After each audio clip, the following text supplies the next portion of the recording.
Good morning, everyone, and maybe even afternoon. No, good morning. Welcome, everyone, to Accuracy in America. I am your host, Don Irvine, and joined by my co host, Brian McNichol. Hello, deplorables, dregs, despicables, chumps, Neanderthals, semi fascists, and of course, those dog faced pony soldiers. That's right. All right. Back from Arizona, recovered. Don't Was it have to. warm out there? No, Uh, it wasn't, right? It was kind of cool, right? It was actually, yeah, that was the thing about it. It was running 10 to 15 degrees below their normal, and they had some rain that would come in there too. So, the weather was not what it normally should be. One day we went to see a friend of ours up, northern Arizona. I mean, we had to drive through rain. It's like, this is weird for me. Wow. Yeah. So, Yeah. Last time I was there, it rained. It rained real hard too. And like the washes all had water in them for, briefly. It was. yeah. So there's a lot more green around there, for which this old friend of mine said that her fear, she's been living there for 10 plus years now, that it'll cause a problem for wildfire potential, because there's just so much of that there that normally Yeah. isn't there. So Yeah. Vegetation. That's right. They say anyway, if you spit in the desert, something will grow. yeah, The yeah, problem is, and it's like, the USDA will not lend you money for agriculture if where you live is below a certain average rainfall, right? So like they can't really get farm loans and stuff. right, yeah. I mean, it's the most rain the Phoenix area, I think, has had, in 7 years or something like that. So it's unusually wet for them. It's not a lot compared to what we get normally, but for them the first 3 months were much wetter than normal, or at least have Yeah, they had days recently. when they canceled all the spring training games out there, which that's why they put them in Arizona so they wouldn't Yeah. have to cancel them. Yeah, spring training, that was great. I need to do this again. Yeah, When and if Spencer's watching again, I'm sure he'll endorse that, as long as he's in Arizona. I'm not gonna If Spencer is not in Arizona, it's gonna be harder to justify flying to Arizona, but right. uh, To watch practice games. to watch them play. All Yeah. right. Well, we've had plenty of news out there. I guess we'll start with the Donald, maybe. Definitely sucking up all the air in the room and the media and everything that. So, former President Donald Trump, indicted, and he pleaded not guilty to 34 felony counts in the court in New York. The DA is Alvin Bragg, and what is going on here, because it doesn't seem that this is something that should have actually happened. Right. It looks like he is trying to cobble two things together to make it look like a third thing happened. And, it's a legal thing. I mean, even like Ruth Marcus is in the Post this morning going, what are we doing here? Right. When you've lost Ruth Marcus, you're out of luck. She's a pretty leftist view of all these things. He's charged with entering payments that ended up getting to Stormy Daniels, who, interestingly enough, both Trump and Stormy Daniels claim that they never actually had an affair. So I don't know why Michael Cohen saw the need to pay him off. It does appear that Michael Cohen did this on his own, right? That he did it on his own. But there's some kind of like the payments are entered in the ledger as something other than payments to a porn star or whatever. So I mean, that's the crime this guy is trying to charge. Right? He's been told to find a crime to fit this guy, right? Obviously, that's what the Democrats want. They're just going to, throw all these little indictments out there that they can't really back. It doesn't matter, right? Just to make him look bad. It's like they impeached him twice just so they could say they impeached him twice, even though they knew both cases they had no hope of prevailing, right? So this is another one where they don't really expect to win, but they're muddying the waters of, it's like, you can see like the leftists on Twitter, like, well, this is the iconic picture that we'll all remember of Trump. It's like, no, it's not. I mean, this is a quote trumped up, criminal prosecution for political, to wipe out the top rival of the Republicans in the 2024 presidential election. The Democrats, I mean, their top rival, you're going and sticking a, you know, I will say, unserious criminal charge on him, right? Yeah, legal scholars across the political spectrum. That's right. Everybody's looking at this and going, why was this where we started trying to try Trump, right? When there were options, you could wait till see what happens in Georgia. There's some other stuff out there, and on the day that Trump had to appear in court, Stormy Daniels was ordered by the Ninth Circuit Court of Appeals to pay him about $125,000. This is over. Trump's thing is over $130,000. So Stormy Daniels now has to pay Trump $125,000 for bringing a frivolous lawsuit against him over this stuff.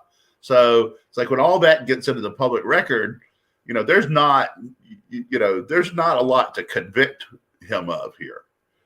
Yeah, I mean, just on the Stormy Daniels thing, I mean, isn't she already racking up a big legal bill? She'd already lost on other things. I mean, She owes him a ton of money. But, it's like up to $400,000 or $500,000. Right. I mean, and she said the other day, "I wish none of this had ever happened." I'm like, I bet you do. Yeah, $500,000. Really bad advice from a very bad lawyer. Right, who is in prison, where he belongs. Yeah, and Bragg, I mean, the thing is, so the charges under New York law are really misdemeanors. They're not felonies. He needs to show intent in order to really make it a felony. And I think that's where everybody's jumping in. The legal scholars, even some in the media, they're like, exactly where is the intent, what was he doing there in 2016? I mean, the base, you can argue about whether or not, this hush money, whether or not they really did it the way they said they're doing it, which is like, Cohen paid the money and then Trump reimbursed them, and it was labeled as legal fees, and it was all kind of covered up that way. But he also broke down these charges in order to make it more dramatic. He could have just consolidate a lot of these things, but he was making like every single thing that was basically the same thing. Just, okay, this check, this check, an additional count. So, it's really blown up way out of proportion. It is just nuts as to how this looks. And, when you said you got Ruth Marcus, okay, you have Mitt Romney, no Trump fan. You have John Bolton, you have these other people that are coming out. I mean, McCabe, they're all like, what's going on here? Right? Yeah. It cost him his FBI career doing illegal things to get at Trump, right? He's no friend of Trump. And they're all just like, no, this was dumb. So I expect it to be, and it's Trump is obviously, like, he raised when they said they were going to indict him, he raised $4 million in 24 hours. $1 million of that was from people who had never participated in the political process in any way before. So, the way he won in 2016 was he brought a bunch of voters into the process who had never voted for any candidate in any election before, right? Their support, it was like, oh, we should put up DeSantis or whoever, because doesn't have all these charges, he doesn't have all these people out to get him and everything. Well, they will be after DeSantis just as hard if he emerges as the candidate, the nominee. And B, those people, this support does not transfer to DeSantis or any other candidate of either party. These people either vote for Trump or they will not vote at all. So, if you think DeSantis can win, you need to ask yourself, can he win with about 12 to 25% fewer votes than Trump got? If you really think he can do that, that's good. Right? Yeah, that's true. He probably was some Twinkies involved there. Not that there's anything wrong with Twinkies. Are you stopped short of saying Fat Albert, which I saw was trending on Twitter, and I'm like, what's all this about? And then there's all these pictures of Alvin Bragg. I'm like, I don't know that we needed to go there. Yeah. I mean, look, Trump. This is just an interesting case because it's somewhat puzzling in a way too, though, because I thought there was a time when Democrats thought, go ahead and have Trump versus Biden, because we feel we can still, even with Biden, we can still beat Trump. And yet this comes up. This is definitely a political hit job. This is all about politics. This is not about the legal system or anything really. The legal case here is pretty weak. And yet, you go after him, and what happens? You just mentioned the amount of money he raised. Donald Trump is benefiting from this. He knows how to turn these things around to his advantage. Now, I'm not in full agreement with him, his attacks on the judge and things like that. I think, you can let that go. I mean, you don't need to go there. I think just let it go on its own.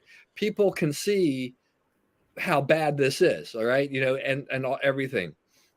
I'll say this about the attack. People can't, I can't read the left. It's like, oh, you would think the guys would to go before this judge or this prosecutor and quit insulting them. Okay, this judge is a partisan Democrat. The stuff Trump is saying about him is true. He's contributed to Democrats. He's contributed to get Trump funds. So he's directly been involved in spending money to attack Trump politically. Okay, so to me, it's like if I've got my name on those contributions and those contributions are public, I would have to think strong about recusing from this case, because how is it fair to Trump for a judge who has donated money to attack Trump to be his judge, right? That's, there are other judges in New York who have not donated money to these things who could handle this case, right?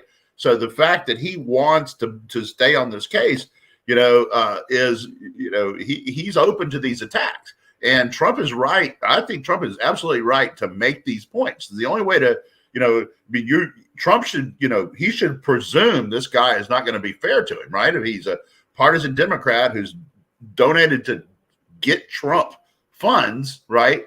Then, you can't assume he's going to give you a level playing field. And by making all this public and bringing it up, talking about his daughter working for the Biden-Harris campaign and so forth, you're making this guy justify everything he does. You're making him stay fair because everybody's watching, because Trump has raised these issues. I think, people are like, oh, he's going to be mad. Well, he's going to be mad either way. He already hates Trump. How much madder can he be, right? So, he's spent money for years hating on his hatred of Trump. So if he's willing to, write 4-figure checks because you hate a guy so bad, it's unreasonable to expect he's going to give you a fair shake as your judge. Yeah, I don't have a problem, in bringing these things out. I guess I'm a little bit more on the civility mode of, this is not Donald Trump's, kind of thing. I would have probably just said, I just want to point out in my defense or something like that this judge has A, B, C, D, E, problems, and that he should recuse himself, and kind of just batter that home without a lot of extra stuff on the side. And then bring that up, put the pressure on him, put the pressure in court on him and say, you are probably unfit at this point to sort of, you should recuse yourself, because that is, because there's too many questions about what could happen here, that whether you could give Donald Trump a fair shake in this. So, it's just, my thing is just the way Trump does things, it's Trump. It's a difference in style, and I get that, right? You're a nice guy. He's not necessarily a nice guy, right? Just knowing that, I don't know him, right? But just his public persona, what I have seen, what everyone else has seen, he's not nice, right? He's not, let's invite him over to shoot pool and eat hamburgers, right? That wouldn't be what you'd do, right? I guess some people would say that, but to me, he's not the Obama beer summit guy, right? Which Obama wasn't either, but that's another story.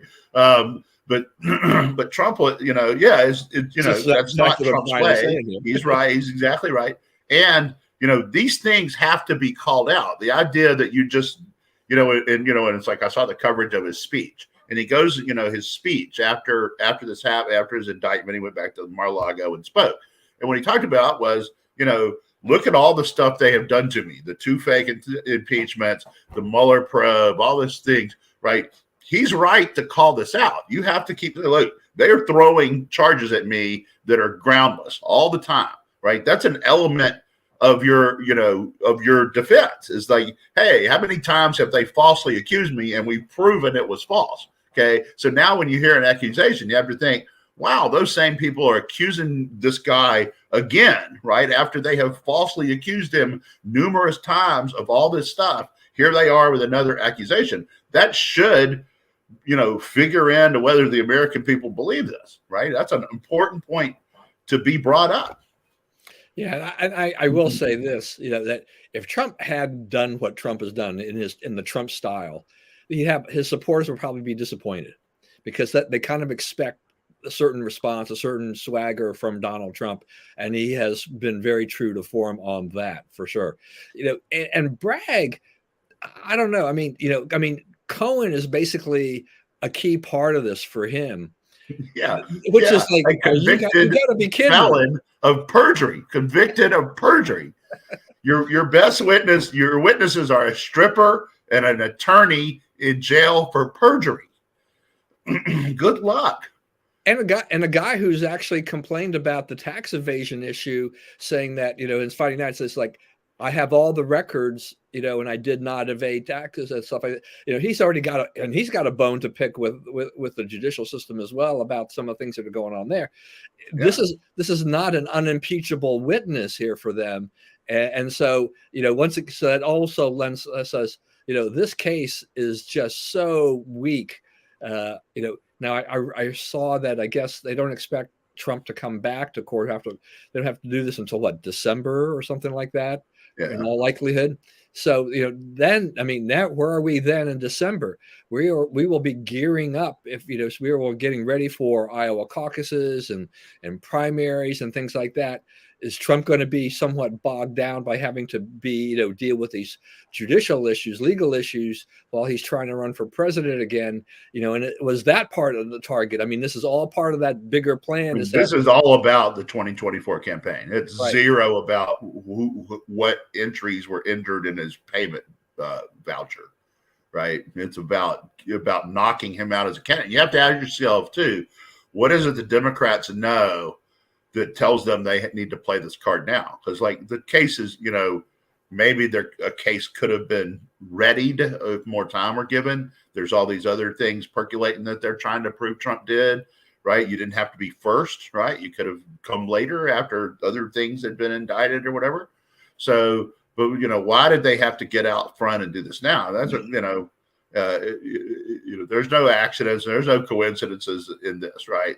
This happened at the time it happened for a reason, and I think part of it is that the Democrats understand that if there was this election took place today, Biden probably would not beat Trump, right?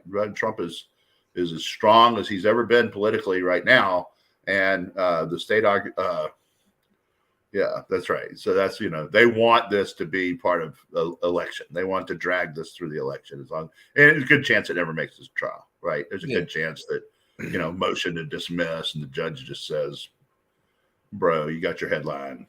You don't have a case. Yeah. Unless he can really prove, without beyond a shadow of it, that there's some intent, I don't see how. Trump's he's got a big legal team. They're going to fight this tooth and nail. Bragg is going to have a very tough fight. We just said, Cohen as a star witness, that's not going to work very well for them. They've got a lot of problems with this, to make this happen. They have gotten their headline out of this. And you're right. I think that, right now, Trump versus Biden, because of the terrible performance of Biden, the way that things have gone in the administration, it actually wouldn't take a whole lot for Donald Trump to beat Joe Biden. Trying to take Trump out, despite the fact that, they were saying before that, we want that matchup. That's a matchup we can win on. They're scared of Donald Trump. Donald Trump is the guy. They're really scared of Donald Trump. If you're the Democrat, there's really nothing else you can conclude. Yeah, the Democrats they've been working very hard in lots of elections around the country to try to make sure that a weaker Republican runs against a Democrat so they can get more Democrats elected across the board. But this one is harder for them. It's so early. We don't really know, what kind of a candidate Ron DeSantis will be. In the end, on paper he looks fine, but on the stump and going through that process could be a completely different guy and may fizzle out. he's wildly popular in Florida overall, but that doesn't necessarily translate to a nationwide, popularity and that for a presidential run and victory there. So we just don't know enough now. Trump is definitely tested on that, but boy, it will just challenge me in some ways if he does win the nomination. But I will be a loyal Republican at that point, no matter what. Well, I mean, even if it's Trump, the choice is pretty clear, right? The policies that they're putting forth don't work and are really hurting the country. Yeah, I've got that one guy who keeps trying to troll me on Twitter on my account. It's like, whatever happened to your standee? How's that doing? Trump and all this kind of stuff. And it's like I just decided to take him out of the picture for now. But I don't answer people like that because it just only feeds them anyway. And look, I've said this time and time again. I mean, the Trump policies were good for America. I mean, we're far better off with Trump policies than what Biden has done. Biden has reversed a lot of things, and look where we are right now. Right. And look at the geopolitics. I mean, it's terrible. That is really getting to be. We're moving into a dangerous thing. So you have, we've been the reserve currency for my entire lifetime, right? And I don't think Americans really understand the advantages that gives them, right? That gives you control over currency movement and the value of currency all over the world, right? You're the standard, and that's quickly going away, right? You have the worst actors in the world lining up on one side now and aligning in ways they never have been able to do before because you have a weak, president. You have a weak president. You have a weak administration. You have a terrible cadre of foreign policy people now. You have China negotiating a peace deal between, being invited. It's not the United States invited to negotiate a peace deal between Ukraine and Russia. It's China, right? China is, they're not going to negotiate one that suits our interests, right? And they're not going to preserve individual freedom, right? And the things that we fight for as Americans, because that's not how they think.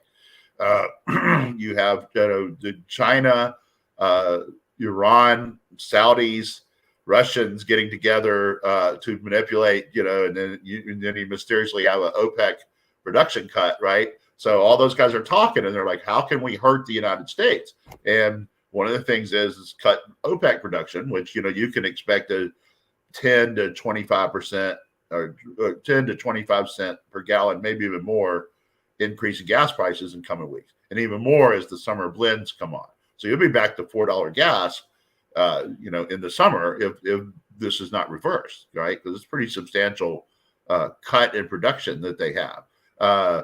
We had a pretty good deal going on the border before Biden, right? We had the Mexicans agreeing to station people on their southern border so that people were stopped there rather than our southern border.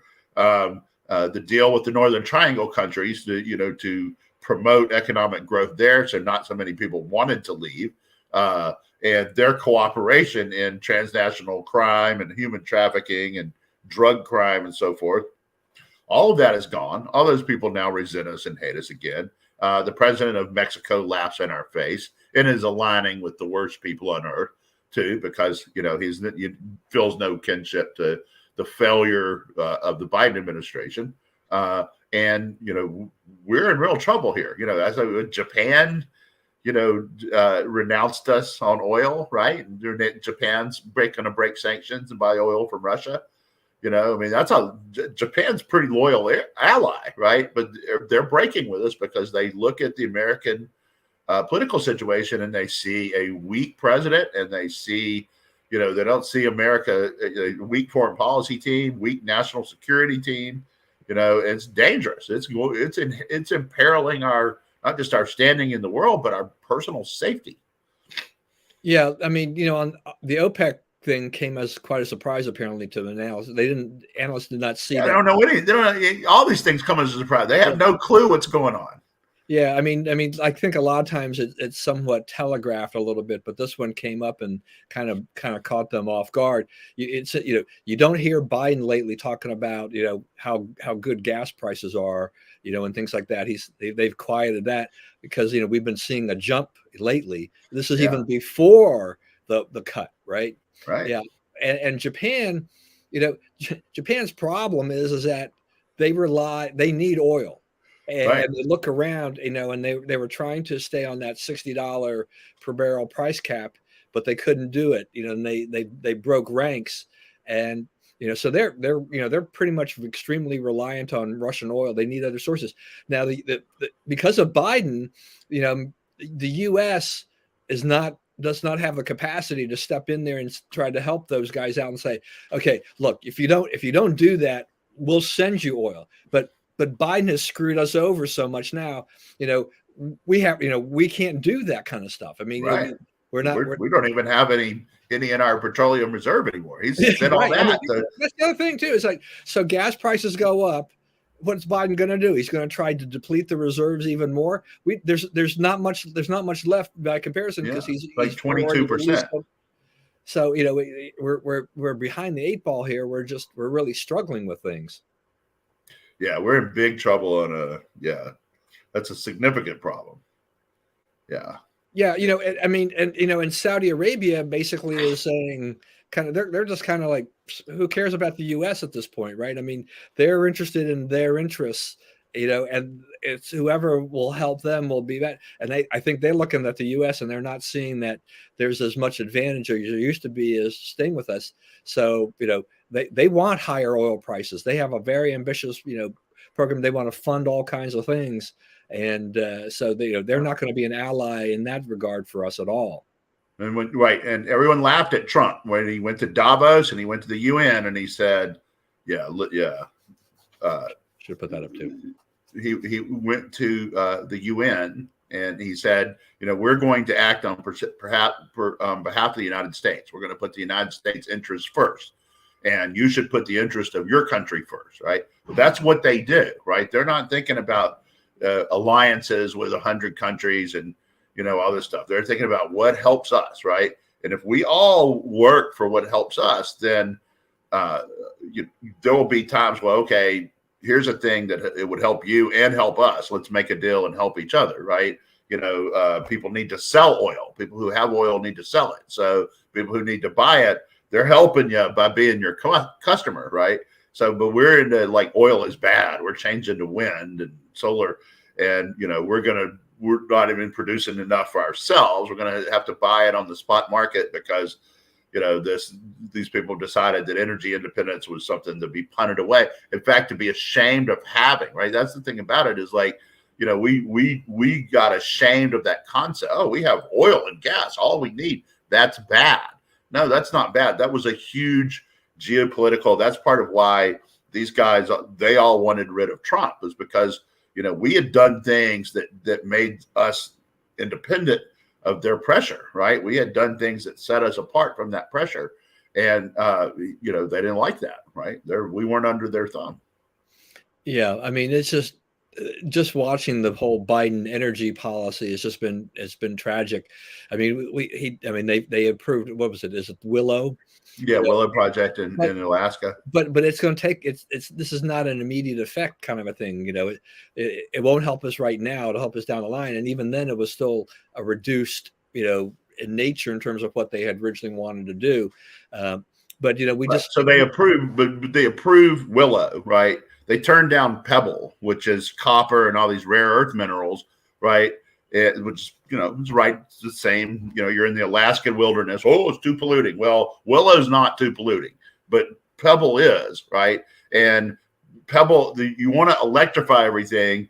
These are the components of batteries and electrification. You're saying, it's too dirty. We're not going to touch that. So they're putting us in to bad spots. They're putting us into vulnerable spots where we cannot power ourselves. That's like, they lied about the gas stoves, right? We came across a thing. Oh, we don't really want to get your gas stove. You guys are so silly. They're trying to do the gas stoves, right? They're trying to have no more gas appliances. Now, what does that mean? Okay. That means that, they can squelch down your electricity, right? They can cut you off essentially. You can't cook. I mean, you don't want things. You want diverse sourcing for stuff like this, so that not everybody's out. But that's not what they want. They want us dependent. They want us needing them, having to beg them for sustenance. Yeah, and we're seeing this. I think we're seeing jurisdiction after jurisdiction saying we're banning gas, not just gas, just gas in general, natural gas into apartment buildings and other future other buildings. This is the without a solution. Extremely unwise, extremely short-sighted. Well, how many stories have we read about the strain on our electrical grid already? And now they're basically saying we're going to when we can diversify our energy sources, and now you're saying, okay, we're going to switch to electricity only, for these places, without a real solution on how to bring more electricity, unless they're going to do it by wind and solar, which are not, very. You just don't know, when they're you're not going to get scalable. They're not. Yeah, you can't power the U.S. on that stuff. So we're going to build all these buildings, which automatically means we're going to have enough wind, enough solar to go ahead and do this. It doesn't work like that. Right. And you don't have the components for the to make the solar or the windmills either. Yeah. Right. That's right. That's what they do.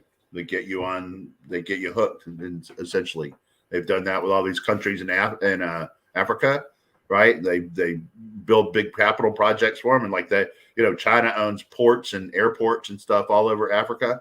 They did that with Afghanistan, right? They went in and made deals to buy. They didn't give them loans, right? They made deals to buy stuff, so they became the biggest customer for everything of value Afghanistan has, which is a lot of rare earth minerals and stuff like that too. So, the Chinese are pouncing. They take this seriously. We think that, Joe Biden's cute with his shades and his, the weirdness. Joe Biden and his shades. Well, even, this whole thing that's popped up too about the cranes in the ports, right? Yeah. They're wondering about those because there's Chinese made Chinese software. It's like, does this mean that Chinese are able to monitor our port activity and transmit that information back? That's kind of a big question mark as to this. How much do you trust the Chinese, on this? It's in this world, I would highly question anything the Chinese do. Right. Yeah, me too. Yeah. So that's, and yet, of course, they're always going to deny there's anything going there, but, our administration they're just not willing to do what it takes to do that. And so we see these things happening, around the world, look, what is it? South Korea. They're doing more military exercises and other things like this, because North Korea is rallying the cage a lot more than they were before. You mentioned before, this whole rush, Putin and Xi, I guess they're going to meet, there's going to strengthen whatever their ties on this. They've been bringing, this whole thing I've talked about here about Tehran. So, we're seeing a very different setup going here geopolitically than we did under Trump. Right. This is not in our favor at all. Right. No one fears us or respects us at all on the world stage. Our allies, our adversaries, none of them. They don't take us seriously. And why should you take us seriously when you have, cross dressers and woke, clowns, and Jennifer Granholm is your energy secretary. That's her quote. Right. I got an electric car. I don't need a gas station. Doesn't matter to me what gas costs. Like, lady, So, it's all these kind of things, and they don't care, right? And they, the Secretary of Transportation, he's completely incompetent. He has no idea what he's doing, right? Education, Interior, she's really scary. She doesn't even know what her own department's doing, right? That's the one. That one really scares me, because Interior can do a lot of damage, especially west of the Mississippi, right? They can really bring commerce to a halt. You see them, they're pushing the waters of the U.S. rule. They're trying to get that finalized again, which would be, that's like regulating stock ponds and stuff. That's ridiculous, right? It's laughable It would be laughable in a normal government, but these guys are not normal. She has no plan to approve any additional offshore drilling, any at all. If you discovered 100 zillion barrels off the coast of in the Gulf of Mexico, we wouldn't be able to do it because our Department of Interior refuses to make a plan, right? And she's grossly, she is, Deb Haaland is her name, and she is manifestly incompetent. The military leaders, the guy, said the other day, they did a good job getting out of Afghanistan. We saw the people hanging on the planes, and we saw what happened now. They said that the army would hold for 90 days. It didn't hold for 90 hours, right? They're just right out, just failure after failure after failure of people. Blinken, Mayorkas, those guys, how do they keep a job? They cannot do the ones they have. Yeah, no, that's very, very true. Let's move on. We talk a little bit about what happened in the elections yesterday. Wisconsin Supreme Court race. The liberal who won is Janet Protasiewicz, 57% of the vote, beat Kelly. She had a ton of money. I mean, the $8 million from the Democrats for a nonpartisan race.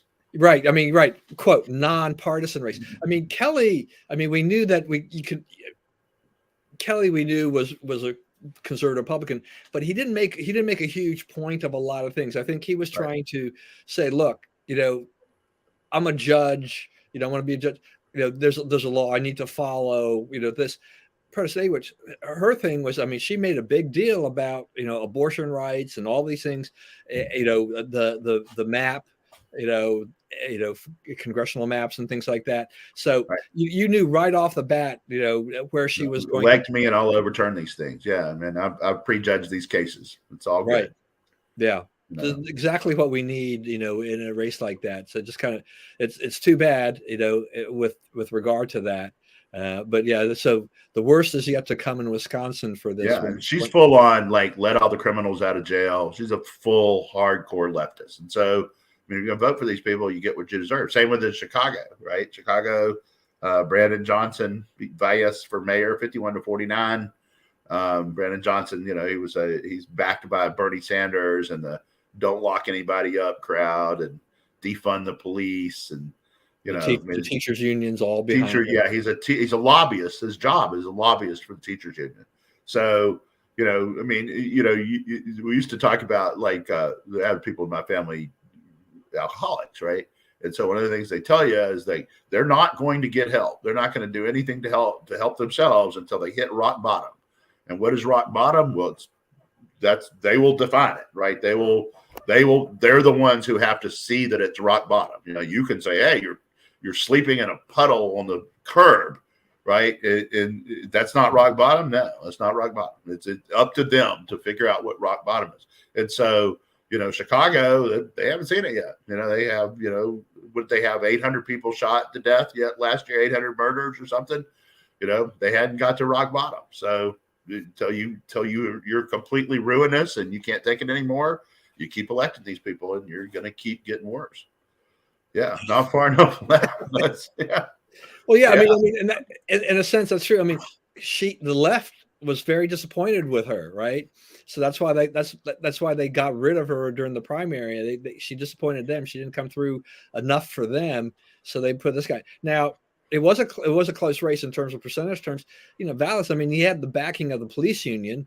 And he was also associated with he had been the Chicago superintendent or school superintendent. He had done something with the schools before.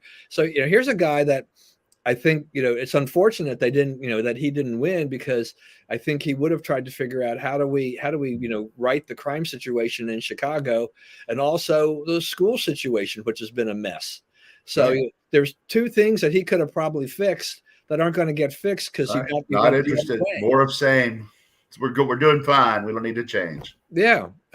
So, as you say, you've always said elections have consequences, and these two cases here in Wisconsin, Chicago are definitely show examples of this. Is that the people will pay a steep price for this move like this. They had an opportunity to do something else, and they chose otherwise.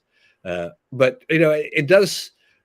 The closeness of the race in Chicago at least gives me some hope that maybe there'll be a candidate like Valles can run again at some point in time and might actually win in the Get over future. the top. Yeah. Yeah. I mean, that's, as I was saying, things have to get worse first. right. Right. Yeah. And they will. It's, leftist policy doesn't work. So it will get worse, but then you have to endure worse. Right. And you have to have that candidate stand up, and, things got to work out on a lot of levels.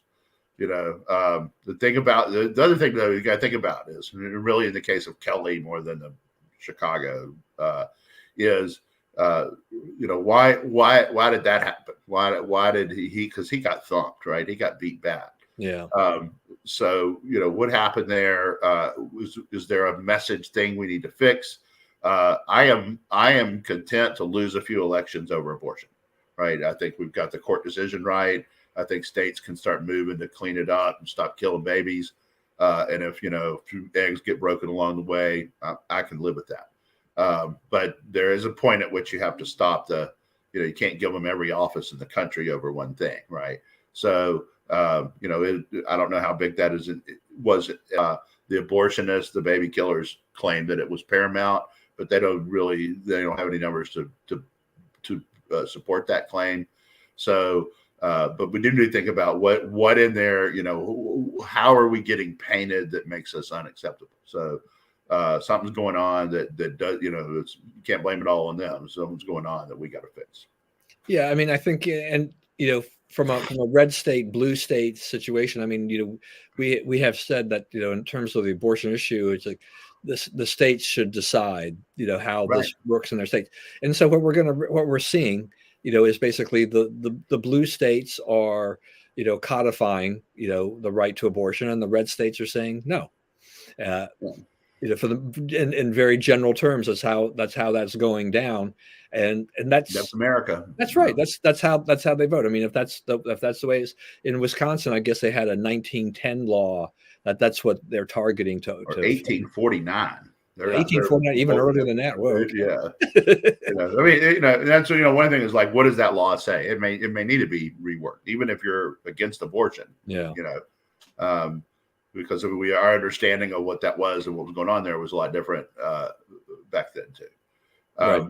But there's we need to refine how we talk about this too.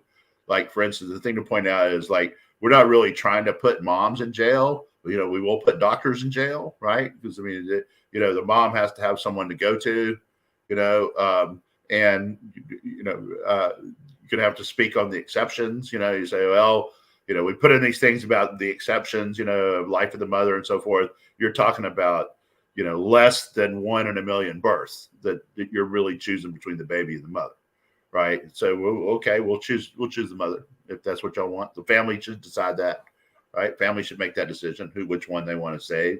And like the rape and incest, you're talking about 1 in a 10,000 or so there, right? Okay, we want to talk about that. Then we can talk about it. I don't really see why the baby needs to die because of the means of conception, but others do. But we can meet on a political playing field and we can figure out something that works for everyone. But we need to talk about meeting and talking and working something out that reflects what the community really thinks.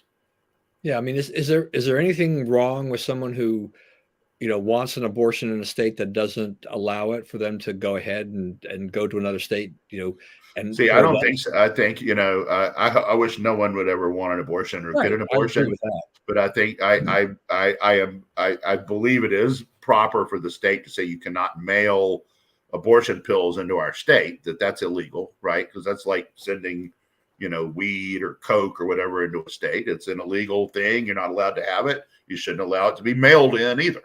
But if you, what you're talking about, yeah, I could see, to me, that seems like a thing to work on. Yeah, I'm only saying this mainly because what drives me crazy right now in a lot of these cases is just how the media will focus on they'll find somebody who just weeps. It's like, I have to have an abortion, or I want an abortion, but I can't get it because my state outlaws it. Well, there are other states that allow that. If you want to go to another state, I mean, your individual choice. I mean, you could go ahead and do this, but it just seems that the media, as part of this, is like they want to create this atmosphere. It's like they want to put pressure on politicians to say, what you've done is wrong. You need to allow these people to have this. No, you don't. No, you don't. We got elected too, right? The guys who voted those laws, they won elections too. Their votes for those laws reflect the will of their constituents too. Okay. But the places where that's not the case, we don't, interstate commerce, right? If you go over to, New York and get Coke, right? Then, New York can deal with your Coke problem, right? And Virginia would not have any kind of say over, or Maryland or wherever, over your activities in New York. So, we interstate commerce, we let people travel across state lines and do stuff, and we should do with this. I meant to mention this earlier, but as we were jumping around here, this news story about the Chinese spy balloon was actually transmitting data to Beijing. Yeah. Oops. Who's surprised by that one? Stock value 0 on that one, right? Of course it was. And the reason, and let's get down to brass tacks on that. The reason the Biden administration did not shoot that balloon down is not because not what they said. Oh, we're observing it and seeing what it can do, and we don't think it has capabilities. It doesn't seem to be driving itself. It totally was driving figure 8s over the sites to make sure it got the right photos. So it definitely was being driven by someone. Yeah, a real shock. Yeah, we're on a shock, Bob. Right, but what the basic truth of this is, and this runs through a lot of what happens to the Biden administration. They didn't know what to do. It's like, they first got asked about Trump being indicted, right? They didn't know what to say, right? Oh, they're so smart. They said nothing. Wow, look at how smart and disciplined they are. They said nothing. They had not thought up what to say, right? And it's the same as this. It took them 5 days to figure out what to do, right? They didn't have a plan. They didn't have any idea. They didn't have anybody that were smart enough to figure out what was going on, right? They knew about it. They were tracking it from before it even entered the United States. So they knew it wasn't a weather balloon. They knew exactly what it was. The people whose job it is to know these things do indeed know them, right? The government just, the Biden administration, like, I don't hear any of that, right? And they couldn't think of what to do, right? And they're just gobsmacked about all this stuff. They're surprised all the time. That's what happens when you're incompetent. Yeah, I mean, is it me, or is it when the story came out, there was just not a lot of, we didn't hear much. We just didn't hear anything from the White House. I mean, there was deflection, right? Because of kind of what you're saying there. So, we want answers, but we weren't getting any, were we? We weren't any, because they hadn't thought up what to say, how to explain it away. So it was easier to talk about Trump, or at least try to, than to deal with this, which they knew nothing about at all. Yeah, I don't know. It's just crazy. 2024 campaign, because we've had a couple of elections. This one we just talked about, Asa Hutchinson. So now he's throwing his hat into the ring. I don't know. I mean, he's what? How old is Asa? 71, 72, or older than that, or somewhere in that range. Yeah. Former governor. I mean, former rep. What was it? DEA czar, I guess, under Bush. So I mean, he's been around. He's had lots of government experience. He's coming. I guess he's coming at it from kind of a, we need somebody better than Trump, or at least, steadier than Trump morally, or something or other. I guess it was. Yeah, it's that, and it's like, Trump needs to concentrate on his defense and get out of this race and let us work this out. It's like, bro, if we wanted you for the candidate, you would already know it, and you don't know it. There's no lane for him to run in, even if there is a constituency out there that he describes, right? That there's a full length of people out there saying, I don't want, let's get past Trump and Trump's legal travails, right? That vote's not going to him, right? I mean, they'll find someone who's been a lot more faithful to Republican conservative principles than Asa Hutchinson. So I wouldn't donate any money to him, because it's the same as burning it up. Yeah. So I mean, the thing is that, I mean, you can announce your candidacy. Will he? I guess he'll try to visit Iowa and scope it out a Yeah, little bit. he's been in Iowa. He's Yeah. been going around making them rounds. Yeah, I think they'll see that, but whether how far he gets, if he can't raise any money, he just can't go anywhere. Right. I just There's no lane. Yeah, No one's going to give him money. yeah, Like, I don't for see what, a for who? groundswell of support for that guy. I mean, in No. the end, so I want to go back to energy a little bit for a couple of things. But one is this law that Gavin Newsom signed in California, capping refiners' profits.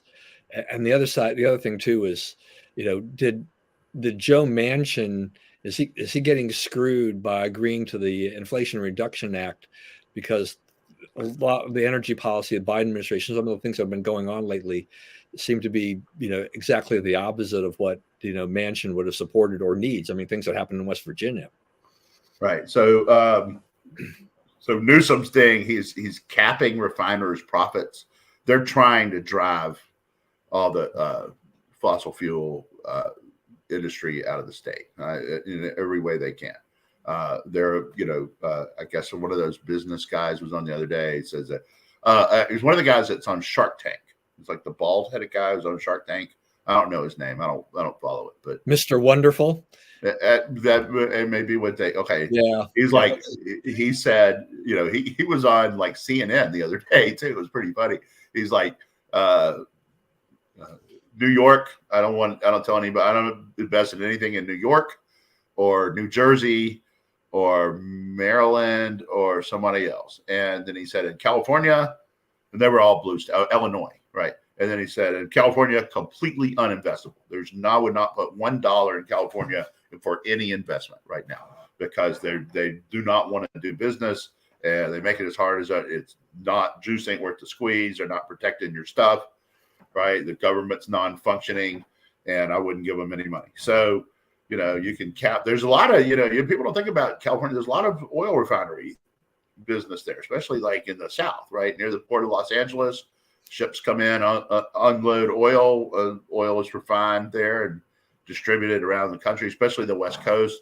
Not a lot of those trucks go over the mountains, right? So, like, there's the Gulf Coast and New Jersey and so forth supply east of the Rockies, and the West Coast ports supply the West, right? So there's a big oil refinery thing there, and if they're going to have their profits capped or whatever, they're not going to. They're big physical investments, but at some point you're not making enough money to justify it, right? And they'll just pull out, and then you'll have a supply problem, right? Which will drive up prices even more. It's already been, gas is $7 a gallon now or something in most of California, right? Yeah, I don't know what it is there, but I think the taxes on the gas are 66 cents a gallon. Yeah. So I mean, it's that's just state tax. That's where you get to the federal and right. That's just the California tax is 66 cents a gallon. So I mean, you're getting killed about it. I think you talking about Kevin O'Leary? Was that the guy? Yeah. Probably. I think that's because he's known as Mr. Wonderful. So he's, I mean, the guy is extremely successful. He knows what he's talking about. He's all about making the money and stuff like that. And he was what you mentioned there. He was just doing just really an honest, transparent analysis of like these places you can't invest in. You right. can't, you just can't make money in these states. And California, as they have continued for the last, 20 plus years or whatever it's been, as they have continued to march leftward, they're chasing businesses out. They've chased people out, right? I mean, they lost enough population to lose a House seat. They will probably continue to go in that. They lost two. They lost two? Yeah. And they lost about 500,000 people in the last year. Yeah. So I mean, and they're going to lose. They're going to lose more because these policies, from top to bottom, they're not business friendly at all. Right. And then you do this on the refiners. I mean, you have to give businesses incentive to make money, and so this is basically Gavin Newsom's version of a windfall profits tax, in essence, of saying, you make more money than we think you should make, you will now pay an extra tax or you'll pay a penalty. Right. This is just crazy. It's crazy and it's counterproductive. And, but then again, people vote for it. You had a chance to recall Newsom, right? A pretty good candidate. I don't know what would have happened, but, Larry Elder, he wasn't, a complete flake, and he lost. He lost pretty convincingly. So, part of me doesn't really feel sorry for him because they keep voting for this. They keep saying, give us more. Right. No, I mean, that's the thing. I mean, look, if you live and work in California, you made that choice, but you are also going to face the fact that you've got a high cost of living because you've got taxes out the wazoo, and you've got an unfriendly climate for businesses, which, their regulations are ridiculous, adding to the cost of business, and so that why are you paying so much? This is not just a regulatory problem, right? Although it's a huge regulatory problem. It's also, they don't protect you, right? So you come in, you go in there, you open a drugstore, right? And people come in, take whatever they want out of your drugstore, or however much of it they want, and they walk right out the door, and no one does anything about it, right? The cops won't even try to arrest them. So there's no incentive for the people not to steal whatever they want from the store. So why would you operate a store in that climate? And that's what's happened in San Francisco. Like Walgreens, a pretty darn liberal corporation, has already said, we're not doing any more business in San Francisco because they won't protect us, right? That's government's job, is to protect property. You protect yourself. That's what the Second Amendment is for, right? The government protects property. That's what it's supposed to do. And if they're not going to do that, they have prized the thieves over the storekeepers, then you're going to lose out. The storekeeper can't stay open under those circumstances.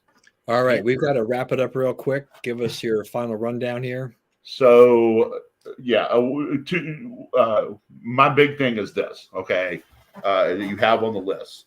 My beloved LSU Tigers won the women's national basketball championship on Sunday. Hail Kim Mulkey. Yes, indeed. So, there's some good ones. All the boo Joe Biden. So Joe Biden, right, goes to the game, and she is so impressed with the level of play. And there's this incident after where the LSU player goes up to the Iowa player and puts a ring finger in her, as we're about to get the ring. The Iowa player had done this in 2 previous games that she won. So no one talks about that because, LSU, they were bad and Iowa is good, and we all know why. And it sort of tarnished it and whatever. But now, so Jill is like, well, we'll just invite them both to the White House. And if I was LSU, I would tell them, sprinkles are for winners, man. Right? You can either do this correctly or we're not taking part, right? And they shouldn't take part. And I think if Iowa needs to get her out of this and say, yes, we really can't make it, so y'all have fun, right? But this was ridiculous. This was a complete, debacle by Joe Biden, and not her first and probably not her last. So it's disgusting the way LSU has been treated after this game. All we did was have the best. Caitlin Clark did the right thing. I mean, they said, we don't need, and Lisa Bluter, we don't need to come. I mean, this is not the right thing. So I think Iowa did the right thing there. Yeah. All right. We're going to wrap this up. I'm going to say thank you, everyone, for joining us today. Please, as always, stay safe and stay well. Remember, we live in the greatest country in the world. Do not let anyone tell you otherwise. And as always, God bless America, and we will see you again next week.